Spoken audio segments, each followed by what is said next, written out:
My husband, 36-year-old male, and I, 32-year-old female, have a 4-month-old baby, and we are fortunate to have very supportive grandparents on both sides.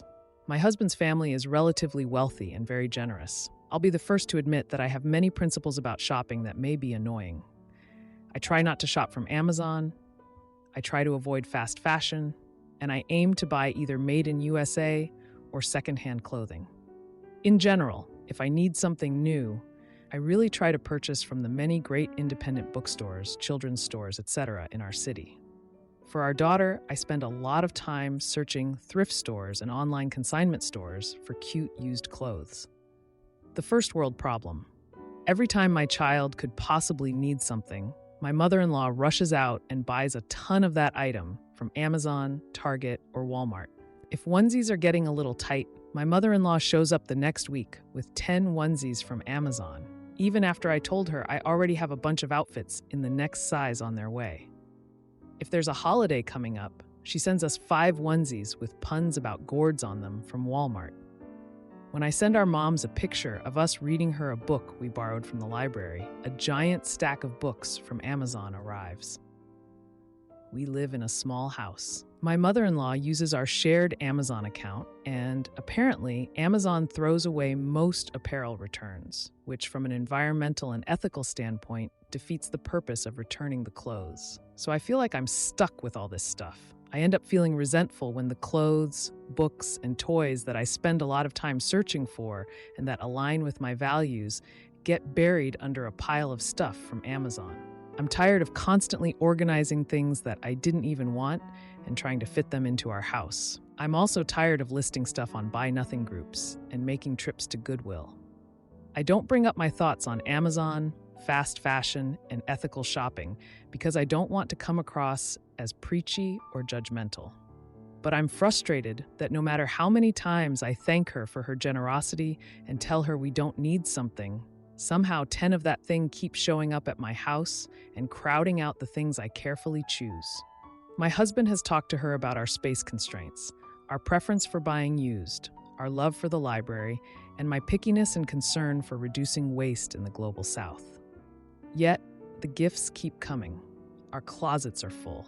Our house is full. My child doesn't even wear all the clothes she has because she has so many. I love my mother-in-law very much, and I don't want to push her away. However, we are only 4 months into this, and it feels completely unsustainable in every way. Do I just need to accept it and stop being difficult? Is there any way to redirect my mother-in-law's generosity and love for my daughter in a way that is less frustrating for me? Now, for a few comments before the update. Comment 1. I have this problem coming from both sides of the family. I joke that I haven't bought my child new clothing in years because the grandparents buy so much of it. Talking to them hasn't helped, so I just cycle it out. Some of it I try to leave at their houses. Extra clothes and toys get passed to other friends who have kids around the same size. It's not a perfect solution, but this is just one of the things I've chosen to let go. It's not worth it to me to make a fight about it. They do it to show their love, and I'm not going to force an argument or risk hurting feelings over it. So I just cycle things out when it gets to be too much and try not to think about it the rest of the time. Comment 2. I think this is her way of trying to help or show affection. She likely thinks that by rejecting her gifts, you're rejecting her love for the baby. Maybe try to redirect it into something more positive, like have her come with you on days out with the baby to get lunch, go to an independent bookstore or a toy store, to baby classes, to parks, etc., if you're comfortable with that. Let her select gifts from the places you go to together and talk about how nice it is to get out of the house. That way she doesn't feel like you're pushing her away, and she still gets a sense that she's helping/treating you. Now, for the update. Hey everyone, a lot has happened since my last post about the overwhelming generosity of my mother-in-law and our differing views on shopping and sustainability. I wanted to give you all an update on the situation, which has taken some unexpected turns. After my last post, things escalated when my mother-in-law, let's call her Linda, dropped by with a surprise. She had bought a mini wardrobe for our daughter, complete with a matching dresser. It was a grand gesture, but it was the last thing we needed in our already cramped space. My husband, who I'll refer to as Mark, was just as surprised as I was.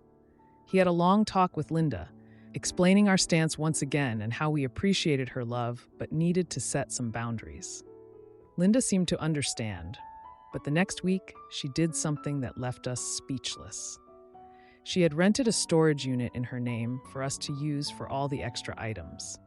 While this might sound like a solution, it felt like a band-aid over the real issue. Mark and I spent a weekend sorting through the overflow, deciding what to keep and what to donate. It was exhausting, but it also gave us a chance to talk about our values and how we wanted to raise our daughter. During this time, I discovered that Linda had been feeling left out. She confessed to me one day over coffee that she saw her shopping sprees as a way to connect with her granddaughter. Linda had raised Mark on her own, working multiple jobs, and now that she was in a better financial position, she wanted to give her granddaughter everything she couldn't give her son. I was touched by her story, and it helped me see her actions in a new light. Mark and I decided to find a compromise. We invited Linda to join us on a trip to a local children's consignment sale. To our surprise, she was thrilled. She loved the idea of finding unique items and even started researching ethical brands that she could support. It was a bonding experience for all of us, and it seemed like we had finally found common ground. But just when we thought we had it all figured out, another curveball came our way. Linda had been secretly planning a family photo shoot with a professional photographer. She had bought matching outfits for everyone, including an elaborate dress for our daughter from one of those fast fashion brands I try to avoid. The tension was obvious as Mark and I debated what to do. We didn't want to hurt Linda's feelings, but we also didn't want to compromise our principles. In the end, we agreed to the photo shoot, but had a heart-to-heart with Linda afterward. We explained that while we appreciated the thought behind the gesture, we wanted to make decisions as a family that aligned with our values. Linda was quiet for a moment, then to our astonishment, she broke down in tears. She apologized for overstepping and promised to respect our wishes in the future. Since then, things have been better. Linda has been more mindful of our preferences, and we've been more understanding of her desire to spoil her granddaughter. We've had a few more family outings to thrift stores, and Linda even helped us set up a little free library in our front yard, which has been a hit with the neighbors. However, the bittersweet part is that while our relationship with Linda has improved, the strain of the past few months has taken a toll on Mark and me. We've been arguing more, mostly about how to handle family dynamics and the stress of constantly managing the influx of stuff. It's been a tough lesson in setting boundaries and communicating not just with Linda, but with each other. Wife is pregnant and her parents are always sick, so we skip visits, but now they want us to visit again. I'm worried about my wife and unborn child, so we plan to discuss this with our family doctor. How do I handle my in-laws' reaction if I'm not okay with the risks associated with visiting them? Context. My wife got pregnant at 37, higher risk through IVF, a very complicated and challenging process. My wife's parents live 2.5 hours, drive away, and are always pressuring us to see them. We skipped visiting my wife's parents 2 weekends in a row for Christmas, New Year's due to their infection. 19 symptoms and positive test. They were frustrated and sent guilt-inducing messages. They were somewhat understanding, but expressed their disappointment at length. My wife is entering the 29th week of pregnancy, 3rd trimester, and the plan was to visit them this weekend. We just learned that they're keeping their 2-year-old granddaughter at home, where we were supposed to stay because she has gastroenteritis. The last time their granddaughter had gastroenteritis last year, they caught it. After they were symptom-free for 2 days, we visited them, and we caught it too. This led to my wife passing out briefly and me vomiting heavily all night. I was completely dehydrated and extremely weak for more than 36 hours. Her parents complained that my vomiting woke them up and disturbed their sleep. Now they're saying we should still visit them this weekend, claiming that their granddaughter's gastroenteritis is almost over. My wife responded by saying that we won't stay over as planned, but could visit for brunch and then drive back home in the evening. They haven't responded, but I assume they'll be disappointed. Every time we change our plans to visit them, they guilt trip us. I've looked up information online, and it suggests that dehydration and severe vomiting can induce contractions and sometimes lead to early labor in pregnant women in the third trimester. I'm very worried about my wife going into labor too early if she catches gastroenteritis and having a significantly premature birth. I'm not comfortable exposing my wife to this risk. Yes, she's the one carrying the baby, but it's my future family too. If she ends up having a preterm birth with higher health risks and possibly lifelong complications, I'll also be affected by it. We are seeing our family doctor later this week for medical advice as part of our regular pregnancy follow-ups. I suspect our doctor will provide medical advice, but not relationship advice. How do I handle this difficult conversation with my wife and my in-laws? Thank you. Now, for a few comments before the update. Comment 1. Mom, Dad, we are not comfortable with visits if anybody in the household is sick. That is how it is right now, and we appreciate your understanding that we need to limit risk right now. We hope everyone feels better soon, and we will make it a priority to see you soon. Do not go for brunch. You are absolutely right. That is a risk factor in pregnancy. And imagine how you would feel if your baby came early and had a developmental delay or had a birth complication and did not make it. Safety comes first. Everyone's feelings come second. Comment 2. It sounds like your wife already told them what you are comfortable doing and why. So if they try to guilt you about it, you do not have to sit there and constantly defend your decision. You can tell them that you already explained it to them and to please respect your decision. And if they keep on, cut the brunch short and just leave. You have to be willing to enforce the boundary that you will not subject yourselves to guilt trips. If your wife is on board, that will make this a lot easier. Now, for the update. Hey everyone, it's been a week since I posted about my dilemma with my in-laws and my pregnant wife. I've got an update for you all, and let me tell you, it's been a roller coaster. So, we went to see our family doctor as planned, and she was pretty clear that it wasn't a good idea for my wife to be around anyone with gastroenteritis, especially in her third trimester. Armed with this medical advice, I felt more confident about standing our ground. But that's when things got really complicated. My wife, bless her, she's always been the peacemaker in the family. She hates conflict, and her parents know how to push her buttons. They called her up, and I could hear the disappointment in their voices even from the other room. They laid it on thick, talking about how families should stick together and how they've been looking forward to this visit for weeks. Now let me give you a bit of history. My wife's relationship with her parents has always been a bit strained. They're the type to hold grudges over the smallest things. Like this one time, we had to cancel a family barbecue because my wife had a work emergency, and they didn't speak to us for a month. So you can imagine how they reacted to us skipping out on Christmas and New Year's. Anyway, my wife came out of that phone call looking like she'd been through the ringer. She said she felt torn because she didn't want to upset her parents, but also didn't want to risk our baby's health. I reminded her about the last time we got sick from their house, and she agreed that it wasn't worth the risk. We decided to call them back together and explain our decision. That's when the heartbreak hit. Her mom started crying on the phone, saying that we were keeping them from their grandchild and that we didn't trust them. Her dad, who's usually the quiet type, got really angry and said some things I won't repeat here. It was brutal. The next day, my wife's sister called. She's always been the golden child, and she sided with their parents, saying we were overreacting. She even brought up how we had no problem going to my sister's baby shower a month ago. But that was a different situation. My sister and her friends are all healthcare workers, and they took every precaution. The confrontation with her family left my wife in tears. She's been stressed out, and I'm worried about her and the baby. We've been trying to keep things calm at home, but it's hard when her phone keeps buzzing with messages from her family. Now, here's the jaw-dropping moment. 2 days ago, my wife's parents showed up at our doorstep unannounced. They said they couldn't stand the thought of us being upset with them and drove all the way to sort things out. It was a shock, to say the least. We had a long, tense conversation in our living room.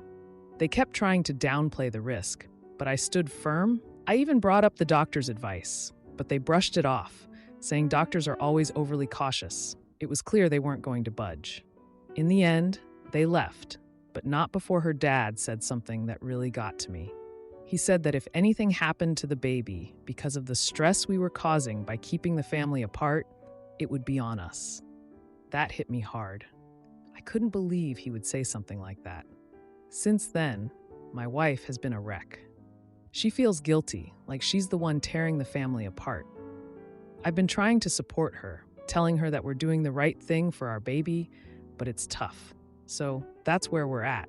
We're sticking to our decision not to visit, but it's put a huge strain on our relationship with her parents. I never imagined that trying to protect my wife and unborn child would lead to this kind of fallout.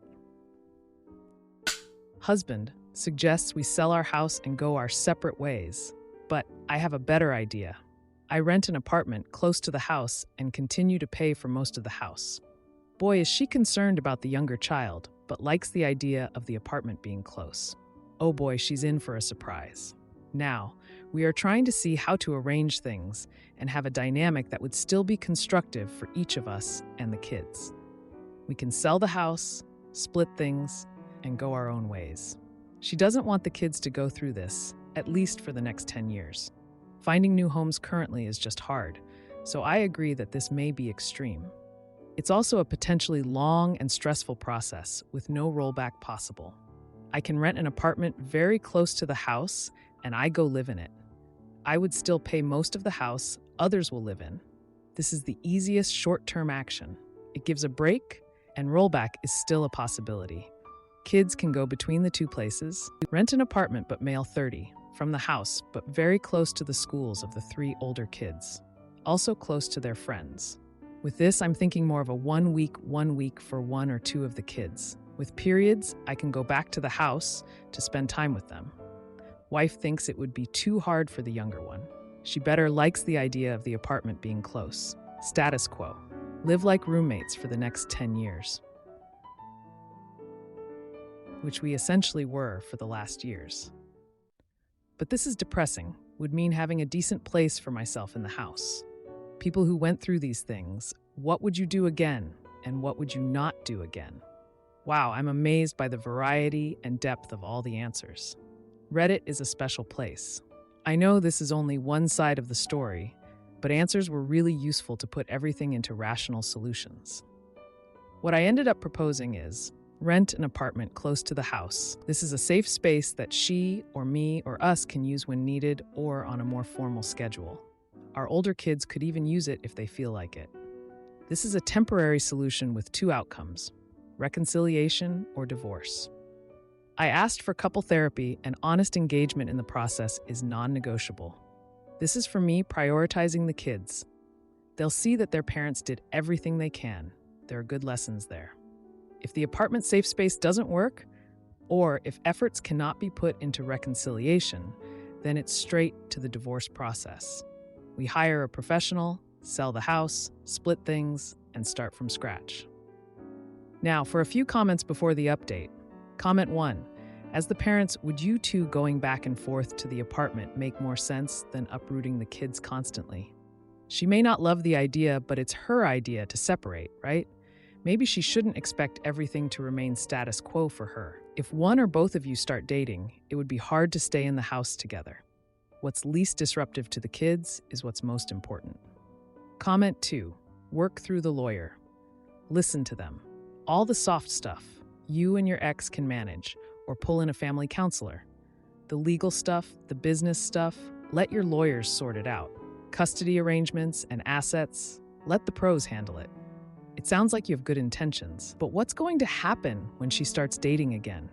How is she going to react when you finally move on? Now, for the update. Hey everyone, thanks for all the comments on my last post. They really helped me sort through some tough decisions. Here's what's been happening over the past 3 days.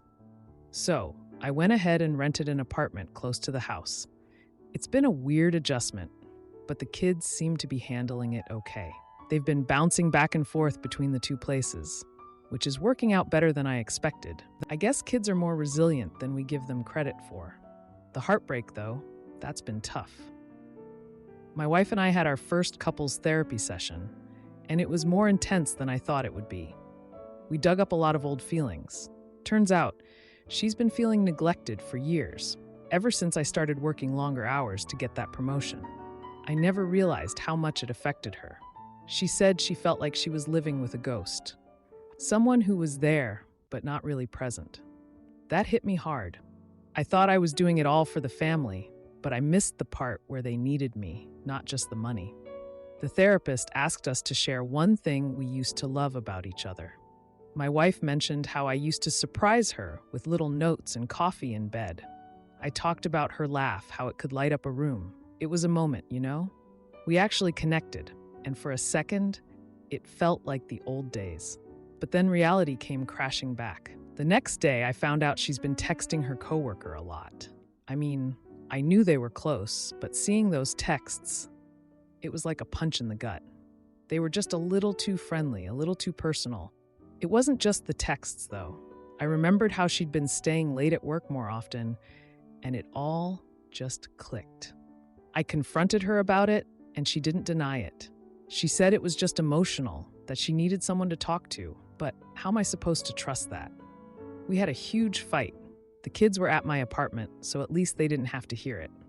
She said she felt trapped, like she was suffocating in our marriage. I couldn't believe it. After all the years, all the memories, this is where we ended up. I thought the therapy would help, but it just opened up new wounds. I've been trying to keep it together for the kids. They know something's up, but I don't want them to worry. The oldest asked me if we were going to get a divorce, and I didn't know what to say. I just hugged her and said, we're trying to figure things out. It's the truth, but it's not the whole truth, and she's smart enough to know it. The apartment's become my refuge, but it's also so lonely. I miss the noise, the chaos of family life. I've been going back to the house to spend time with the kids, but it's not the same. There's this tension in the air, like we're all walking on eggshells. My wife and I, we're polite to each other, but that's about it. It's like we're strangers sharing a space for the sake of our children. I've been thinking a lot about the past, about how we got here. I remember when we first met, how she'd laugh at all my dumb jokes, how we'd stay up talking until the sun came up. We were inseparable, but life got in the way, I guess. Kids, jobs, responsibilities.